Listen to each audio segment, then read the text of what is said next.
What's up everyone, Jonas here for Thomann synthesizers. In today's video I will dive into the topic of texture and soundscapes. I'm not referring to ambient stuff or drones, etc. I'm more speaking about giving certain elements of your tracks, like drums for example, a kind of texture to make it more unique, to give it a little bit more your character, let's say. Of course there are a lot of techniques and ways to create soundscapes and textures, and there's a lot to explore of course, but I just want to break down and show the ones that I really like to use the past days. I think it's really important to characterize what texture means for me, because I like to make a reference actually to cooking, because there you have certain elements like spicy, salty, sweet, sour, bitter, and I think you can use this way of thinking by applying to music creation, because in my opinion a good track has like different elements like metal, wood, something light, something dark, and personally I like to combine those different elements in each production and of my tracks. Let's create something in the metallic area. So for this one I'm using the Spring Reverb inside the Eurorack case, and more especially the Spring Reverb by Doepfer. So I guess Spring Reverbs is a lot discussed topic inside the sound design and production world, because I think a lot of people like it and the same amount of people dislike it. And actually same it's for me, because sometimes it can sound really beautiful and interesting, but on the other hand, yeah, it can sound really like a Spring Reverb. So I think it depends on how you use it, and in my opinion I think a Spring Reverb sounds really great when you just don't send any signal into it, because then you have the sound of the Spring Reverb itself. I'm just sending a gate and not a, let's say, audio signal. And here I provided a clock by Pamela. So let's have a listen to this.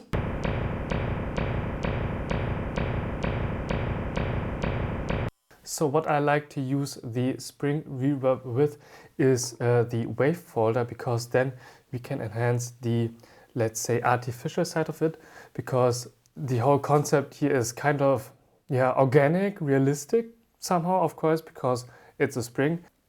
Reverb out to the wave folder in, and wave folder now to the output.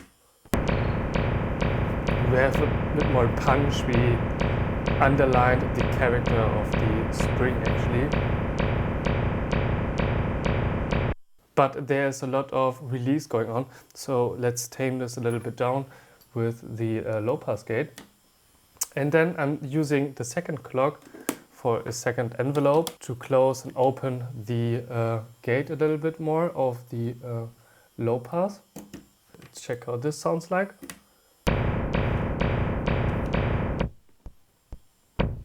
And we have immediately a nice, weird, kind of realistic, kind of artificial drum.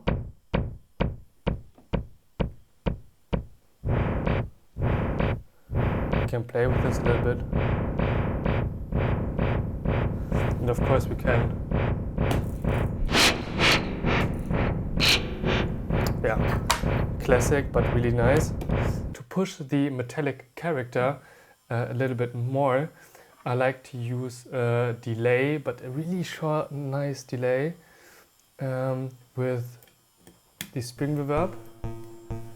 There we go, we have like a really nice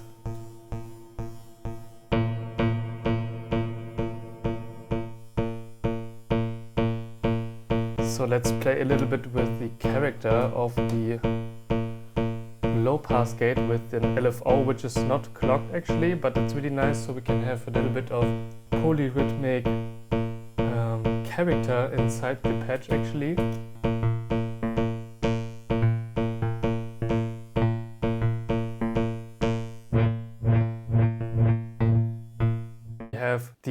pass gate working in the rhythm of the LFO, but the reverb itself is gated via the clock, which has a much faster rate.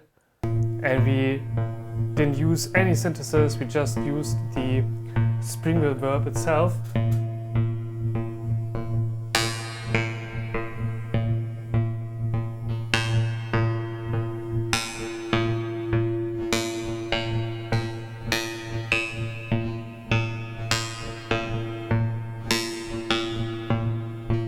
Let's flip it for a second.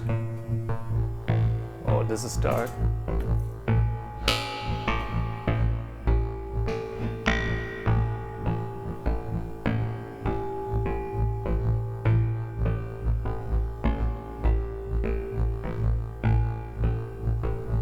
By mentioning texture and soundscapes, I'm giving certain elements of your tracks, for example drums or something, a kind of texture to make it more characterful, or to use texture to work with the Mixdown a little bit better. Let's switch to my Ableton, and here we have a tune that I wrote.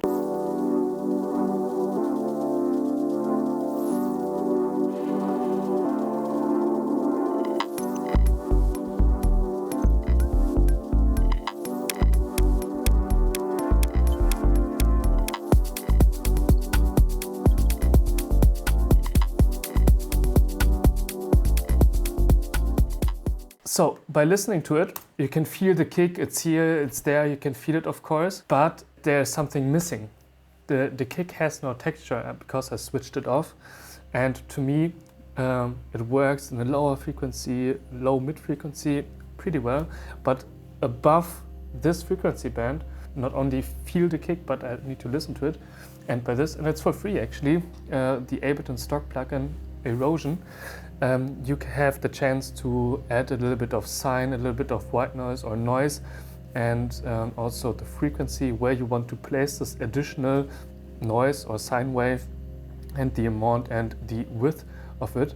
So this is the way I would like to have it a little bit more, so you can see that the texture actually is not only giving it more character to be a more unique sound, but also by using the texture, we can work this as a tool to bring it more in front in the Mixdown.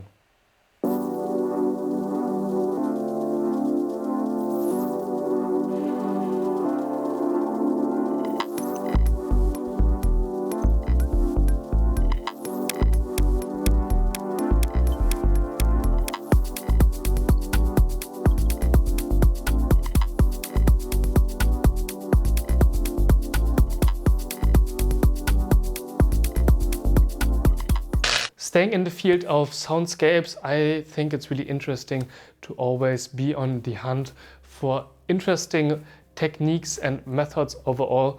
And there is one VST I really like, or VST company I would like to share with you. Speaking about soundscapes, I think it's always depending on the tools you're using to create such thing. So for example, when you use a big reverb and a synthesizer, then you have this wall of harmonics, which are really nice and pleasing to hear. And I found a VST, which is kind of weird, and I cannot describe in words really what it does, because it's kind of time stretching, granular stuff all at once. Pocket Dimension from the company Freak Show Industries. I want to show it first on just one track, and then afterwards how you can use it to create really nice, interesting sound design soundscapes. Go, go, go, go, go, go. As you see, it's kind of time stretching, delayed.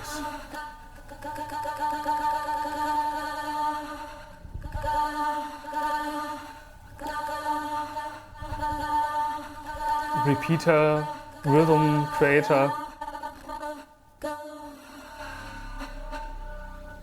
So it does a lot of weird stuff, and I think especially when you want to create soundscapes, then a lot of times it's good to just have a loop and work the maximum out of the loop.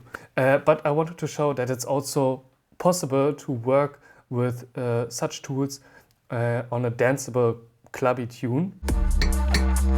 And here we have the Pocket Cinema just for the vocal.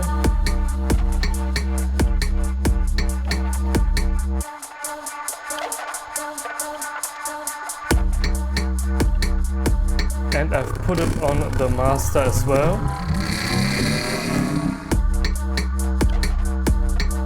So it's affecting everything.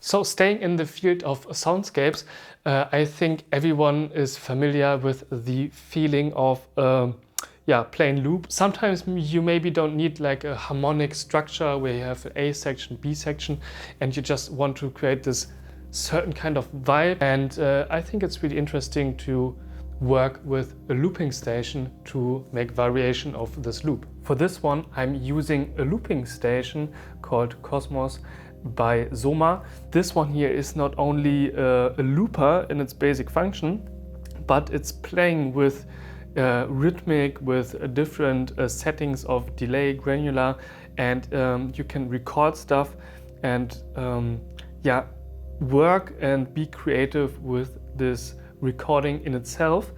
And I think this is perfect for creating a kind of soundscape and vibe and atmosphere, because sometimes all you need is just a nice harmonic background, a soundscape which is pleasing, which is listenable and nice, and not the approach of having like a A and B section in chords, but an overall like vibe that it's catching you. For this one, I'm using the OB6.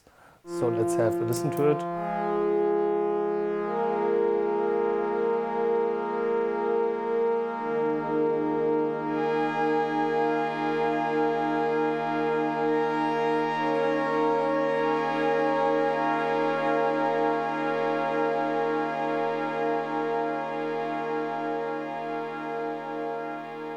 So let's record some notes.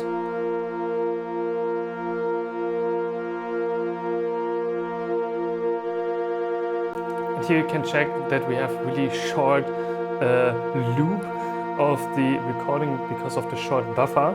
And now we have the opportunity to work a little bit with the parameters.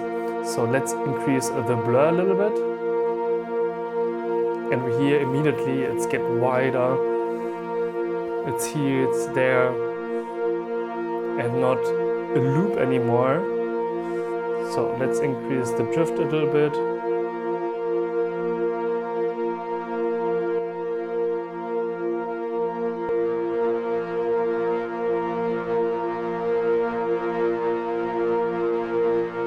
And here we are creating a soundscape with variation, with the drive, with character, with punch. And let's use the low pass filter.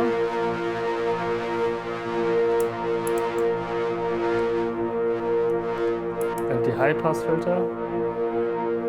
And here you can see we have a really nice something for the background of our tune. Alright, that's it for today's video. I hope you guys enjoyed it.